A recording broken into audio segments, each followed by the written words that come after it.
आप सब बच्चों का मेरे YouTube चैनल पर स्वागत है स्टडी फिनिक्स क्लासेस पे।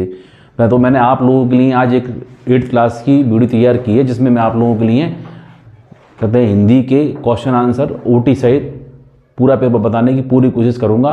और जो लगभग एक गैस पेपर के नज़र से आप उसको देखना, हो सकता है उसमें से बहुत कुछ आपके पेपरों में आ जाए। और काफ़ी अध्ययन कर मैंने इस चीज़ के लिए तैयार किया है। तो आइए मैं आप लोगों के लिए वीडियो के माध्यम से बताता जाता हूँ, क्योंकि परसों यानी 20 तारीख को आप लोगों का पेपर है। इसके लिए मैंने एक इसका इम्पोर्टेंस समझते हुए मैंने इसको तैयार किया है। सबसे पहले बहुविकल्पीय प्रश्न आएंगे आपके पास में 5। उसमें 5 में से आपको छांटना है जो OT टाइप के क्वेश्चन होंगे, जिसमें 4 सिलेक्टेड लिखे आएंगे। उस 4 में से आपको एक सही आंसर छांटना है, परंतु वीडियो बहुत ज़्यादा बड़ी हो जाती है और बहुत समय लग जाता है। इस वजह से मैंने डायरेक्ट छांट कर उसका आंसर उसके सामने लिख दिया है, ताकि अपने पास समय की बचत हो सके, है ना। अपराजित शब्द में उपसर्ग है, तो इसका सही आंसर आएगा आ, क्योंकि जब किसी भी शब्द के पीछे, किसी शब्द के आगे जब कोई चीज़ लगती है वो उपसर्ग कहलाती है, और उसको लगाने से उस शब्द का अर्थ बदल जाता है ना। इसलिए इसमें आएगा अपराजित, यानी अब जो पराजित यानी किसी से भी हार जाना, यानी किसी काम में पराजय हो जाना, ये हार हो गई। लेकिन अपराजित का अर्थ ही अब दूसरा हो गया, जिसे कोई पराजित ही ना कर सके, है ना। दूसरा है असाधारण शब्द में उपसर्ग है, तो इसमें भी आएगा आ, यानी इसमें भी क्या आ रहा है, साधारण यानी एक नॉर्मल इंसान जो मध्यम रहते हैं, आम लोग रहते हैं, उनको अपन साधारण कहते हैं। लेकिन असाधारण उस व्यक्ति को कहा जाता है जो असंभव को भी संभव कर दे, उसको असाधारण की कैटेगरी में रखते हैं। तो आगे लगने से देखो इसका कितना जो ना अर्थ बदल गया। ये छोटी चीज वो कितनी बड़ी चीज हो गई ओनली आ लगने से, है ना। ये उपसर्ग है। तीसरा है रक्षक का विलोम शब्द है, इसका आएगा जस्ट अपोजिट भक्षक। रक्षक का जो अपोजिट वर्ड है वो भक्षक है। तीसरा है कमल का पर्यायवाची शब्द है। कमल का पर्यायवाची पंकज भी होता है, नीरज भी होता है और जलज भी होता है। उसमें एक दिया था, पर मैंने तीनों इसलिए रख दिए क्योंकि आपको आसानी होगी। किसी के मन में पंकज रह जाए, किसी के मन में नीरज रह जाए, किसी के मन में जलज रह जाए, तीनों ही जो है कमल के पर्यायवाची शब्द है ना। जलज यानी जो जल में ही रहने वाला, नीरज ये भी उसका पंकज है ना। पंकज फूल को ही पंकज कहते हैं, लेकिन जब उसको मान लिया गया क्या कमल का पर्यायवाची शब्द पंकज भी है, नीरज भी है और जलज भी है। प्रतिदिन शब्द में कौन सा समास है? प्रतिदिन में है अव्ययी भाव समास। रिक्त स्थान की पूर्ति कीजिए, यानी जो खाली स्थान होंगे फिल इन द ब्लैंक्स, उसको मैंने सामने आंसर के रूप में लिख दिया है। उपमा अलंकार के ... अंग होते हैं 4।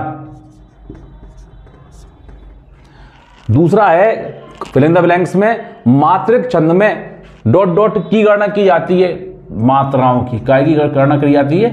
मात्राओं की, है ना। तीसरा है अखबार शब्द का हिंदी रूप है समाचार पत्र।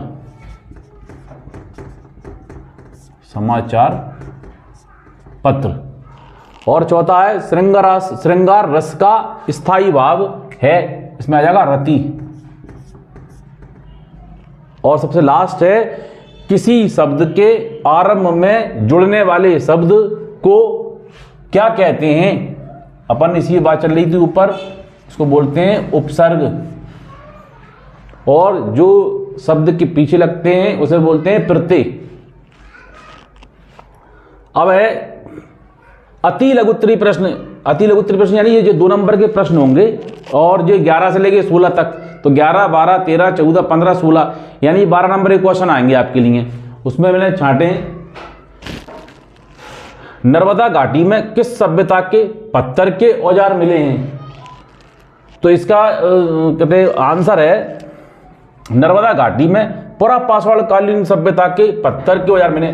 पुरापाषाण काल यानी जब मनुष्य अपने अस्तित्व से बाहर आया, और उसने ये मान के चलो उसको उस समय नॉलेज नहीं थी और ना पहिए का आविष्कार हुआ था, यानी बहुत पुराना जमाना था, जब कहते हैं मनुष्य जो है कहते हैं अपने जीवन यापन के लिए पशु पक्षियों का मांस खाकर अपना जीवन यापन करता था, उनकी खाल पहनकर अपने शरीर को ढकता था। उस समय को कहते हैं पुरा पाषाण काल, अति प्राचीन समय।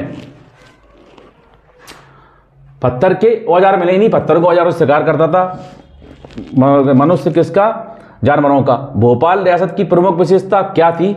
भोपाल रियासत में 4 पीढ़ियों तक बेगमों का शासन रहा, ये इसकी विशेषता थी, है ना। सुल्तान जहाँ बेगम, शाहजहाँ बेगम, जो इसकी काफ़ी प्रसिद्ध जो है ना शासिका रही थी।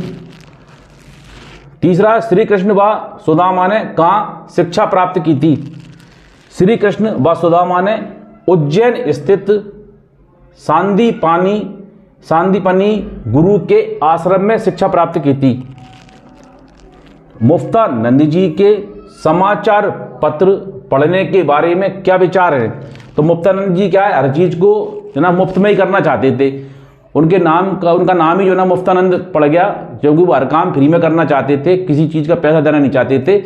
इस कारण से उन्होंने समाचार पत्र के बारे में अपने विचार लिखे हैं। उत्तर है इसका, मुफ्तानंद जी का कथन है कि अपने ज्ञानवर्धन के लिए अधिक से अधिक समाचार पत्र पढ़ने चाहिए। वो कह रहे हैं कि ज़्यादा से ज़्यादा समाचार पत्र पढ़ने चाहिए, किंतु पैसा खर्च करके समाचार पत्र पढ़ना पाप है। भेड़ाघाट घूमने कौन गया था? सिंपल है, इसका आंसर है भेड़ाघाट घूमने पंडित माखनलाल चतुर्वेदी स्वयं गए थे, बहुत बड़े राइटर थे। गौरी शंकर मंदिर किसने बनवाया था?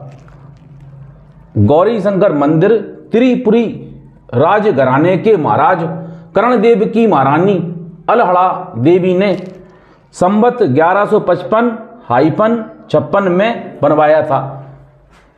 तो देखो बेटा, ये जो दो नंबर वाले क्वेश्चन ओटी और फिल इन द ब्लैंक्स मैंने आप लोगों ने बता दिए। मैं आगे आपको ले चलता हूँ बड़े बड़े प्रश्नों की ओर, जो लगभग एक संभावना है कि ये प्रश्न जो इस साल के पेपरों में आपको परसों पेपरों में अवश्य मिलेंगे।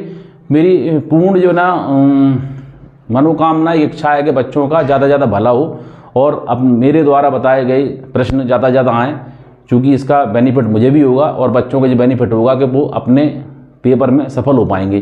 तो आइए मैं अब आपको आगे ले चलता हूँ।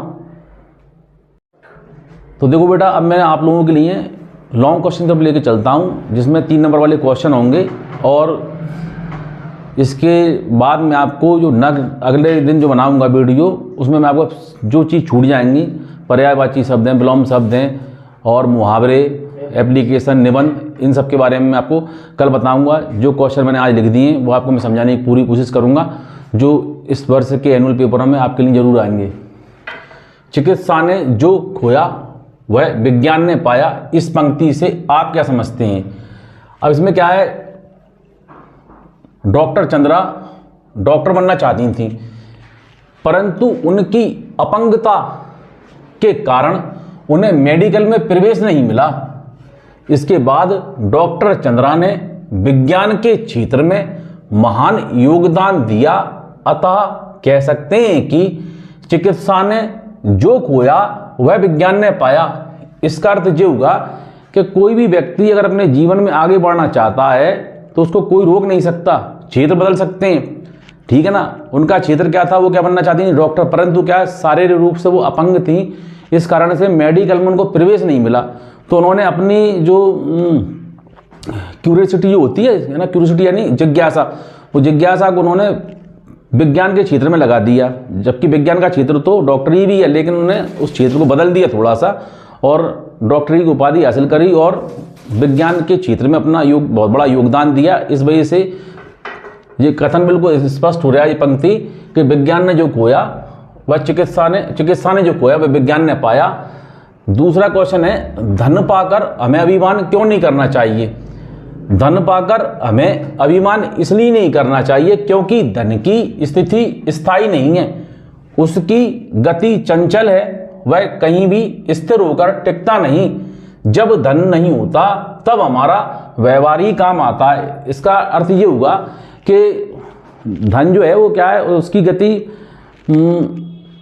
निरंतर चलती रहती है, वो कभी एक जगह स्थायी होकर नहीं रहता धन, है ना। आज मेरे पास है, कल किसी और के पास होगा, कल किसी और के पास होगा। कहने का मतलब ये, कभी कोई हमेशा से धनवान नहीं रहा हो ना हमेशा तक धनवान रहेगा। अगर आज कोई धनवान है तो कल उसकी आने वाला समय का उसका पता नहीं है कि उसका पतन हो जाए या उसके पास जो धन है वो कम हो जाए या बिल्कुल ही दिवालिया हो जाए। तो धन क्या है, धन पाकर हमको बौखलाना नहीं चाहिए, अपने आप को पूरे होश में रखना चाहिए और इंसानों के संग हमेशा अच्छा व्यवहार करना चाहिए, क्योंकि जब हमारे पास पैसा नहीं होता तब हमारा अच्छा बोल काम आता है। तो सबसे पहले हमको ध्यान देना चाहिए अपने अच्छे बोलने पर। जितना अच्छा आपका व्यवहार होगा उसके बाद अगर धन भी आपके पास में है तो आपका एक समाज में अच्छा स्थान होगा, एक विशेष स्थान होगा। नहीं यार वो इंसान पैसा भी है परंतु उसने कभी पैसे पे गर्व नहीं किया, अभी अभिमान नहीं किए। तो धन पर कभी अभिमान नहीं करना चाहिए। धन है तो आता जाता रहता है, कभी भी किसी के पास भी आ सकता है, किसी के पास से जा भी सकता है ना। तो इसका अर्थ ये हुआ। कोयल की प्रशंसा क्यों की जाती है? कोयल मधुर वाणी में बोलती है, जबकि कौवे की वाणी कर्कश व कटु होती है। कर्कश यानी जो वो बोलता है तो चुभती है कानों में। कौवा और कोयल दोनों ही काले रंग के होते हैं। देखो दोनों का रंग एक सा है और लगभग जो ना देखने में भी समानता, बहुत हद तक समानता है, समान है, परंतु दोनों की वाणी मधुर नहीं होती, वाणी में अंतर होता है। अतः मधुर बोलने के कारण ही कोयल की प्रशंसा की है। जबकि दोनों काले, लेकिन कोयल की प्रशंसा क्यों कर रहे हैं? कोई कोयल की वाणी में मिठास है और कौवे की जो वाणी है उसमें कर्कशता है ना। सुनने पर जो ना काफ़ी बेकार लगती है ना। और कोयल जो बोलती है उसमें क्या है, जो एक मीठापन होता है ना। अमृता देवी व अन्य शहीदों से आपको क्या प्रेरणा मिलती है? अमृता देवी व अन्य शहीदों से यह प्रेरणा मिलती है कि हमें अपने आसपास के पर्यावरण की रक्षा अपने प्राणों की बाजी लगाकर भी करनी चाहिए। नए पेड़ लगाने चाहिए तथा दूसरों को भी पेड़ लगाने के लिए प्रोत्साहित करना चाहिए। भाई अमृता देवी ने क्या करा था? इस पूरे पाठ को पढ़ने पे हमें ये मालूम हुआ कि अमृता देवी जो ना पेड़ों के से चिपक गई और वो खुद जो ना जो राजा के जो सिपाही थे, उन्होंने जो सैनिक थे उन्होंने उनको काट दिया, परंतु उन्होंने पेड़ नहीं छोड़े। इतना बड़ा अपने प्राणों का बलिदान देकर वो इतिहास में अमर हो गई और उससे ही शिक्षा मिली कि नहीं, हमको अपने आसपास के पर्यावरण के प्रति प्राणों की बाजी भी अगर लगाना पड़े तो लगा देना चाहिए, ताकि कल लोगों के लिए एक नसीहत मिलती है, एक प्रेरणा मिलती है कि नहीं देखो उन्होंने अपने प्राण लगा दिए परंतु उनने पेड़ों के लिए नहीं कटने दिया। और जब से ही अमृता देवी अमर हो गई। आर्यभट्ट ने पृथ्वी के बारे में किन मान्यताओं का खंडन करने का साहस किया? आर्यभट्ट भारत के बहुत बड़े वैज्ञानिक थे जिन्होंने शून्यवाद का सिद्धांत दिया था, जो भारत के प्रारंभ से लेकर आज तक अपने नाम में उनका विशेष स्थान रहा है आर्यभट्ट का, है ना, जिन्होंने शून्य का सिद्धांत दिया था। आर्यभट्ट ने पृथ्वी के बारे में प्रचलित मान्यताओं का खंडन करने का साहस किया था। उस समय उन्होंने साफ शब्दों में कहा कि पृथ्वी स्थिर नहीं है। पहले क्या लोग मान रहे थे कि पृथ्वी स्थिर है, यानी बिल्कुल एक सी फैली हुई है, लेकिन आर्यभट्ट ने कहा नहीं, ये स्थिर नहीं है, यह अपनी धुरी पर चक्कर लगाती है, यानी परिक्रमा करती है, घूमती है। स्थिति तो आकाश स्थिर, जो स्थिर तो आकाश का तारामंडल है। क्या है? आकाश का जो तारामंडल है वो स्थिर है। आपने पृथ्वी की गति के बारे में अपने विचार खुलकर व्यक्त किए। उस समय उन्होंने खुलकर अपने विचार व्यक्त किए और बता दिया कि पृथ्वी अपने धुरी पर घूमती है, अपनी परिक्रमा करती है, जो ना स्थिर नहीं है, और तारामंडल स्थिर है। तो देखो बेटा, सबसे पहले जो 8th क्लास के बच्चे हैं वो काफ़ी छोटे होते हैं, उनमें समझ अकल थोड़ी कमी होती है। मैं उनको पेपर के बारे में थोड़ा मोटिवेट इसलिए कर रहा हूँ कि तो जब भी अपन पेपर देने जाएँ उसमें ये चीज़ ध्यान में रखना कि जो हमारे लिए आ रहा है सबसे पहले उन कहते हैं क्वेश्चनों को सॉल्व करना। जो नहीं आ रहे हैं उनके लिए आप बाद में देखना, जो आ रहे हैं सबसे पहले आप सॉल्व कर लोगे, उससे आपके टाइम की बचत होगी। और टाइम बचेगा तो आप दिमाग लगाकर या जो संस्कृत प्रश्न नहीं आ रहे हैं उनका उत्तर आप अपने दिमाग से बना कर भी लिख सकते हो। लेकिन आपने पहले ही दिमाग लगा दिया कि जो नहीं आ रहा है उनमें, तो फिर आपके पास में टाइम लॉस्ट हो जाएगा, आपका खो जाएगा, आपका समय बर्बाद हो जाएगा, और फिर आप घबराओगे और आपका पेपर बिगड़ जाएगा। इसलिए जो आ रहा है सबसे पहले उसको करना है। पेपर वाले दिन बड़े कहते हैं अच्छे हंसी खुशी वाले माहौल में जाओ, बिल्कुल चिंता ना करो। जो आपने पढ़ा है पेपर में वही आएगा, किताब से बाहर कभी पेपर नहीं आता। जो लोग पढ़ के जाएंगे उनको विशेष फ़ायदा होगा। जो लोग थोड़ा बहुत पढ़कर जाएंगे लेकिन उनमें भी अगर हिम्मत नहीं आ रही और अपना ध्यान केंद्रित कर पेपर करा तो पेपर उन लोगों का भी अच्छा जाएगा, है ना। पेपर उन्हीं का अच्छा जाता है जिन लोगों के लिए एग्जामिनेशन हॉल में सही तरीके से सारी चीज़ें याद आ जाएं। वही सबसे बड़ा वीर है। हम कर लिए जब सब कुछ याद है वहाँ जाकर हम भूल रहे हैं तो इसका अर्थ है कि हम घबरा रहे हैं, डर रहे हैं। तो डरना नहीं है, आप नॉर्मल होके जाइए, कोई तबीयत मत अपनी ख़राब मत करो। पेपर है, ठीक है, जो होगा अच्छा होगा। और पढ़ने वाले के लिए बिल्कुल नहीं घबराना चाहिए। पेपर से बाहर कभी भी कोई पेपर, किताब से बाहर कभी कोई पेपर ना आया है ना आएगा, है ना। जो अपन ने पढ़ा है सिलेबस उसमें से पेपर आएगा।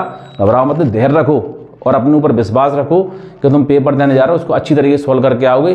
तो देखो बेटा, मेरे चैनल में सब्सक्राइब करो, ठीक है, लाइक करो और ज़्यादा से ज़्यादा बच्चों से भी ना आप सब्सक्राइब कराओ ताकि मेरा चैनल बहुत लोगों तक पहुँचे और उन लोगों को भी पढ़ाई में जो ना बेनिफिट हो उनके लिए। तो ठीक है बेटा, नेक्स्ट टाइम अपन मिलते हैं। जय हिंद, गुड बाय।